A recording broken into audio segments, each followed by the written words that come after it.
नमस्कार मित्रांनो शेतकऱ्याला जर कर्ज घ्यायचं असलं तर त्यांना कितीतरी हेलपाटे त्या ठिकाणी कितीतरी दिवस कागदपत्रांना भलता मोठा गठ्ठा त्या ठिकाणी बँकेत न्यावा लागत असतो किंवा ज्या ठिकाणून कर्ज काढायचंय त्या ठिकाणी न्यावा लागत असतो.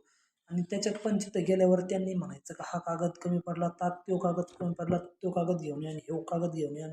आणि आणून सुद्धा त्या ठिकाणी तुम्हाला शेतकऱ्यांना म्हणजे किती हेलपाटे मारावं लागत असतील बँकेतील जे कर्ज काढतो जे शेतकरी कर्ज काढतो त्यालाच माहीत असतं. पण ती चिंता आता शेतकऱ्याची मिटणार आहे.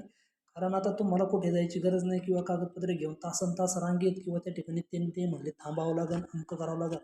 तर ते तुम्हाला त्याची आता गरज नाही. कारण मग कशा पद्धतीने कर्ज मिळायचं याची संबंधित सविस्तरपणे व्हिडिओ आपण याच्याशी निगडीत असलेल्या पूर्णपणे व्हिडिओ एक आपल्या ह्याच यूट्यूब चॅनलमध्ये मराठी साईट यूट्यूब चॅनलमध्ये त्याचा सविस्तर माहिती असलेला व्हिडिओ तुम्हाला त्या ठिकाणी अपलोड केलेला आहे.